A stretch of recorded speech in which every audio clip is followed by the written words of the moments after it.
Hello friends, सभी भाइयों को जय हिंद। और आज हम बात करेंगे किस तरीके से लिखें एफआईआर। मतलब एफआईआर लिखने का एक तरीका होता है, एक प्रोसेस होता है। आप एफआईआर सही से लिखते नहीं हो, फिर शिकायतें होती हैं कि फला जो है व्यक्ति को, यानी जो हमारा दुश्मन था जिसके खिलाफ मैंने एफआईआर लिखी, अब उसको सज़ा नहीं मिली।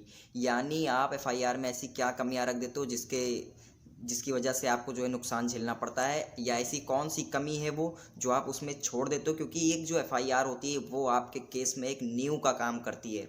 यानी एक एफआईआर के ही बेस पे जो है सारा कुछ होता है। आपने स्टार्टिंग में क्या दिया है, देखो एफआईआर कोई पूर्ण साक्ष्य नहीं है कि आप जो है उसमें पूरा अपना सारा कुछ डिटेल लिखो कि मेरे साथ कब क्या हुआ था, किस जगह पे हुआ था। एफआईआर का मतलब होता है फर्स्ट इंफॉर्मेशन रिपोर्ट, यानी प्रथम सूचना रिपोर्ट। आपके साथ में क्या घटना हुई, आप सिंपल सा एक जो है लिख करके थाने पे आपको दे देना होता है कि हाँ साहब, मेरे साथ में जो है फला चीज़ें हुई हैं, क्या मेरे साथ में क्राइम हुआ है, उस चीज़ से मैं आपको अवगत कराने के लिए यह सूचना दे रहा हूँ। उसके बाद में एक दिन आप पहले आपको, जिस दिन आपके साथ में कोई भी आपका बवाल हुआ है या फिर आपके साथ में कोई भी तरीके का किस्म का अपराध हुआ है, आपको उसी दिन एक एफआईआर दे देनी चाहिए। लेट नहीं करना चाहिए। सबसे पहला यही पॉइंट होता है कि आपको देर नहीं करनी चाहिए, वरना वहाँ पे आपका मामला संदेह पूर्वक बन जाता है। तो सबसे पहले तो आपको उसी दिन एफआईआर दे देनी है। अब उसमें आपने सारा कुछ नहीं लिखा है, कुछ चीज़ें छूट गई होंगी कि उसका क्या नाम था या उसके घर वालों का क्या नाम था, उसमें उसके साथ कौन कौन लोग थे, वो कहाँ का रहने वाला था, ऐसी चीज़ें छूट जाती हैं। तो इन सब की चीज़ों के लिए आप पहले तो उसी दिन कुछ ना कुछ आपको लिखकर एफआईआर में दे देना होता है। उसके बाद आपको एक दूसरी सेकंड फर्स्ट इन्फॉर्मेशन रिपोर्ट तैयार करनी होती है, और उसको लिख करके आपको एसएसपी ऑफिस देना होता है। एसएसपी ऑफिस जाइए, आपके ज़िले में बैठते हैं ये एसएसपी, बहुत ही पावरफुल चीज़ होती है। आप उनके पास जाओ, उनसे कहो कि सर ये जो है इस रिपोर्ट को भी मेरी एफआईआर के साथ जोड़ दिया जाए, ये मेरे साथ जो आगे की घटना हुई थी उसका सारा जो है विस्तार मैंने इसमें एफआईआर में लिख दिया है। तो आप उनको दे देंगे, वो जो है आपके संबंधित थाने को तुरंत भेज देंगे वहाँ से। अब वो रिपोर्ट भी आपकी उसी में ज्वाइन कर ली जाएगी, उसी में बढ़ा दी जाएगी, उस हिसाब से फिर कार्रवाई होगी।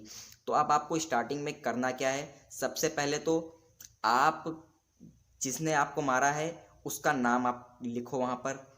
उसने मारा है, उसका घर कहाँ है, उसका निवास कहाँ है। सबसे पहली चीज़ तो आप अपना नाम, अपने पिता का नाम लिखोगे कि मैं प्रार्थी, यानी आप पीड़ित हैं, आप लिखेंगे प्रार्थी जो भी आपका नाम है। जैसे मेरा नाम आनंद सिंह है, मैं लिखूंगा प्रार्थी आनंद सिंह पुत्र। अपने आप पिता का नाम वहाँ पे लिखेंगे। फिर आप लिखेंगे जाति, आप कौन सी जाति से हैं, क्षत्रिय हैं या ओबीसी हैं, जो भी हैं आप अपनी जात वहाँ पर लिखेंगे।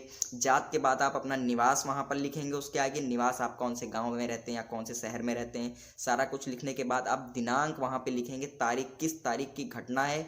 फिर आप वहाँ पे टाइम भी दिखा दीजिए कि इस समय की घटना है।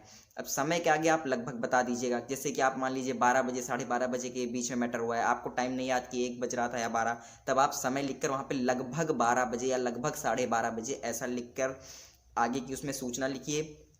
जो कुछ उसने किया है वो सारी चीज़ें उसमें लिखिए, धमकी दी है, गाली दी है, एक एक चीज़ लिखिए, कोई चीज़ छूटना नहीं चाहिए।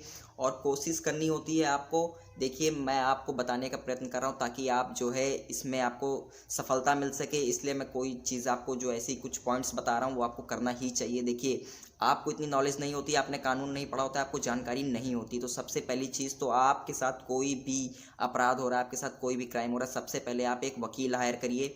वकील को चीज़ें पता होती हैं, उसको जानकारी होती है, उसको सेक्शंस पता होते हैं कि कौन सी अपराध के अंदर कौन सी धारा लगनी है। आप उसके माध्यम से जो है थाने जाइए, अपनी प्रथम सूचना रिपोर्ट को दर्ज करवाइए, ताकि आपको जो है वो आपका मेडिकल भी करवा देगा, वकील आपका मेडिकल करवा देगा। आप मेडिकल की कॉपी भी एफआईआर के साथ में लगा के थाने पर देंगे, उससे चीज़ें जो है मजबूत हो जाती हैं। तो जब आपको एक मजबूती मिल जाएगी ना, उसके बाद आप आगे का प्रोसीजर देख पाओगे।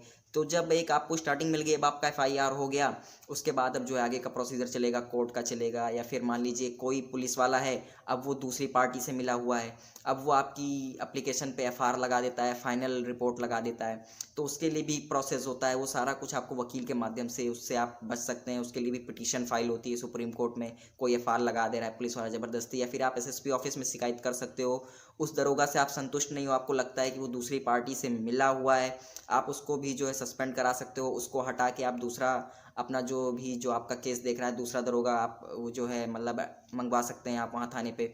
तो ऐसी-ऐसी चीज़ें होती हैं। तो एफआईआर के अंदर आपको कुछ पॉइंट्स बहुत ही देखने होते हैं, यानी टाइम हो गया, प्लेस हो गई, उसका नाम हो गया, तो ये सारी चीज़ें बहुत इंपॉर्टेंट होती हैं। ये आपको जो उसमें ज़रूर लिखनी चाहिए। और आप जब भी एफआईआर लिखो, उसमें देखो आप संज्ञेय अपराध का वो जो है मतलब रिपोर्ट लिख रहे हो या असंज्ञेय अपराध का लिख रहे हो, कोशिश करिए कि आपके साथ जो अपराध हुआ, आपके साथ में मारपीट हुई है, तो मारपीट किस प्रकार से हुई है, वो आपके साथ में हथियार लेकर मारपीट क्या है, नॉर्मल मारपीट क्या है। कहने का मतलब आप वकील के पास जाएँगे जब, तो उसको सेक्शंस पता होते हैं, उस हिसाब से आपकी जो एफआईआर तैयार होगी, फिर आपको वहाँ से अच्छी एक शुरुआत मिल सकती है। तो मिलता हूँ अगली वीडियो में, तब तक के लिए जय हिंद, जय भारत। और भाई का चैनल है, इसमें कानून की बहुत सारी जानकारियाँ आपको मिलती हैं, सेक्शंस की जानकारियाँ मिलती हैं, तो चैनल को सब्सक्राइब कर सकते हैं। मिलते हैं अगली वीडियो में। जय हिंद, जय भारत।